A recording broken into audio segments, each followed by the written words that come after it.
Okay, the last cut we're going to make before we actually break into the plenum box is this plastic brace here. And this does have some structural capability, so make sure you want to do this before you cut it.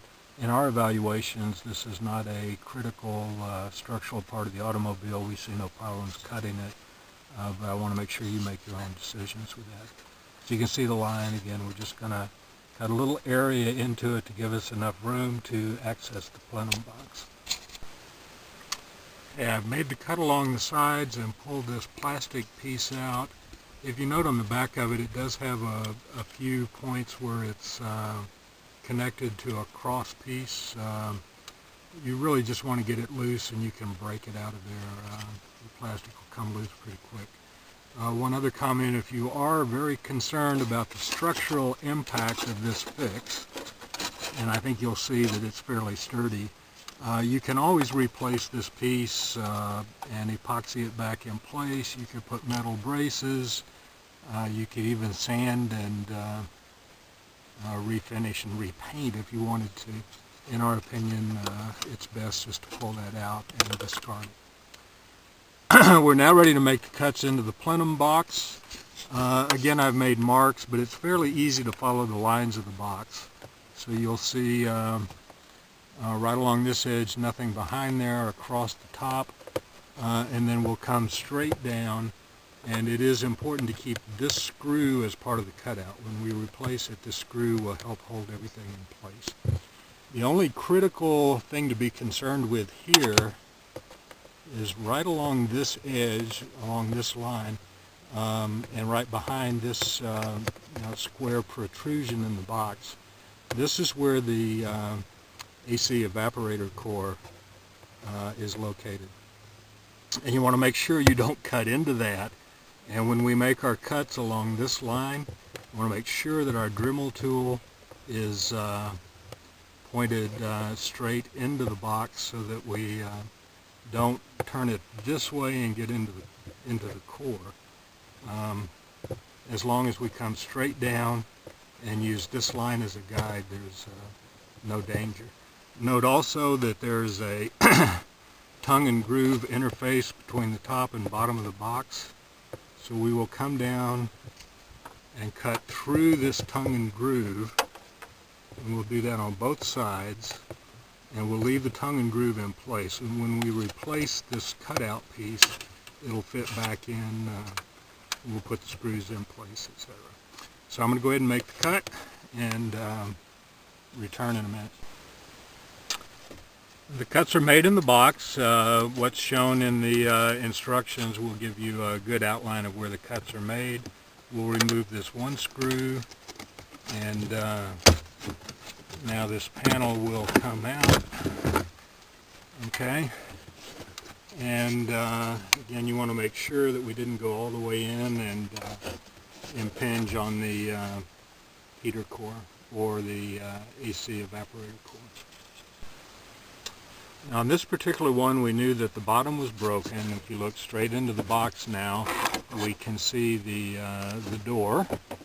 And this one is going to be fairly easy to remove. It's hard to do with one hand. But we'll pull that old door out of there.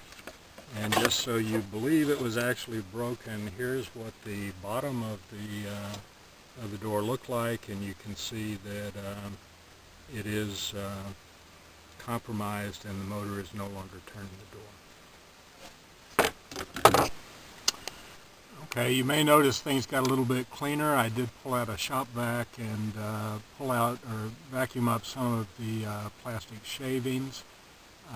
We're going to insert the door, and I'm not sure if you're going to be able to see this on the video, but on the very top is the top pivot point, and we'll be inserting the new door up through that pivot point. One other thing you might consider, it's not a bad idea to put your hand down in the bottom of the box, feel for any loose pieces that may rattle around, make sure you pull those out. This also is an opportunity if you have any mold or mildew built up or any odors in the car, you can certainly come back at this point and clean out the evaporator core and heater core.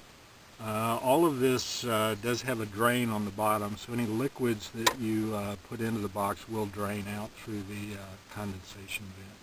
But it's a good time to clean up and eliminate any odors that may have been a problem.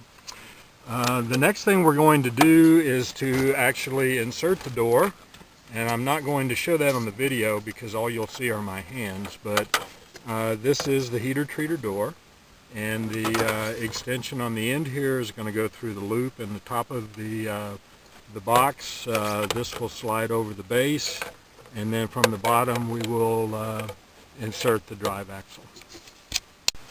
Okay, we've now got the new door in place. It's a little tricky to install, but you need to get the top pivot point through the ring in the box, and then slide the circular piece onto the top of the pedestal on the bottom. It really is kind of a two-hand job, and you need to hold the door here with your right hand and be able to reach underneath and insert the axle from the bottom with your left hand. You can feel the bottom of that and feel that you've got the alignment correct with the circular retainer. You can also put your finger in the motor hull from the bottom and feel when you have it aligned with the ring, and then just insert the axle connector. It's hard to describe how to do it. It's something you'll have to fumble with and play around a little bit, but it's very satisfying when you finally get it. Okay, we've now reinstalled the motor on the bottom, connected the wires back up. I do have the HVAC system on, and just to show you what happens, I'll now move the control knob, and you can see that we are able to control that door and move it back over, and everything appears to be working just fine.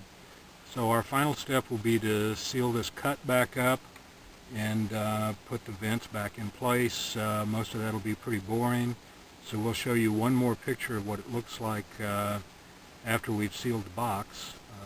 But this is basically what's entailed with the fix.